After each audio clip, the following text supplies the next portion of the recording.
really hoping we would produce it, and that maybe I should consider playing Megyn Kelly. The first part to that was really a no-brainer for us. I mean, it was just instantly, we just knew that the script written by Charles Randolph was spectacular. We were expecting something good, something great, and the script just so surpassed that. It's really just a well-written script, very timely, the subject matter, so and just a great opportunity for a lot of talented women to come together and tell an important story. So all of those things were really exciting. And then, you know, I had to finally like sit down with myself and think, how could I even wrap my head around, you know, playing this woman that's incredibly well known, has a very specific sound to her, look to her. She's controversial. She's complex. Jay Roach, our filmmaker who ended up directing this, and also our producer, he was really the one that kind of like, he gave me that extra little push just over the end line. I trust him immensely. He's a friend of mine. I think he has incredible creative taste. I love his work. But I think more than anything, I felt incredibly safe with him. And I felt like if he was at the helm of this, that I would push myself in a way where it was maybe more risky, but with him, I would feel safe to do that. Today, I think we look at these stories and we see how universal they are, because we're hearing more about them. And the conversation it's in the news. People are talking about it.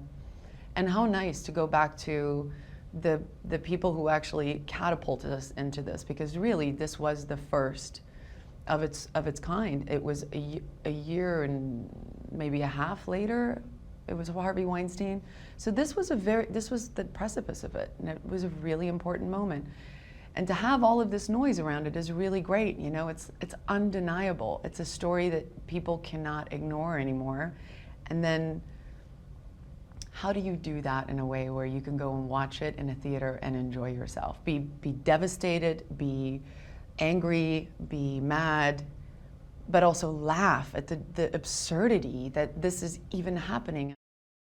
Nicole Kidman plays Gretchen Carlson and was just unbelievable in her commitment and her hard work, and just how much she wanted to support this film just blew me away. And you know, there was a time when we had to maybe even push the film, and I called her and I was dreading this phone call of saying like, are you gonna just leave? And she's like, I'm not leaving you, Charlize. I'm right behind you, I have your back. And that was incredibly moving to have that kind of support from women.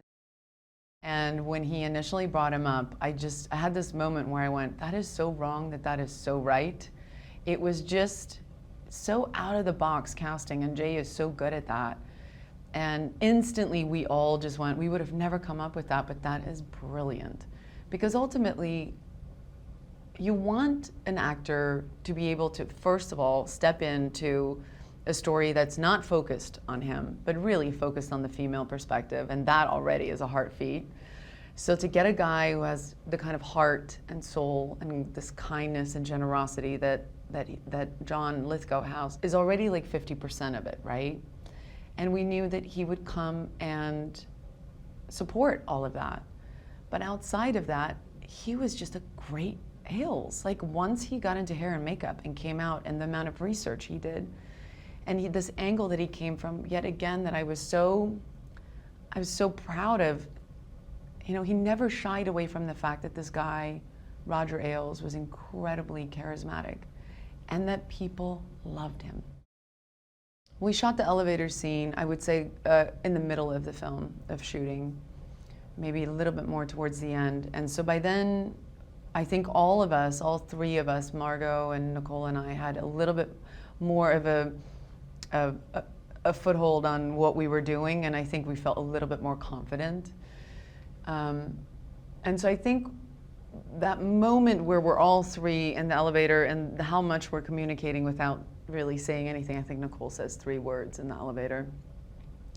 I don't know how strong that would have been if we had scheduled that earlier in the film. I think there was something that was just kismet, it was serendipitous that we had that much shooting to be able to just fully stand in our characters and have that be the story and have that telegraph as much as it did.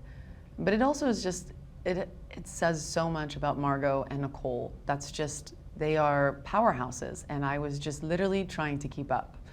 Because when you work with that level of actor, you got to bring your A game. The bar is set pretty high.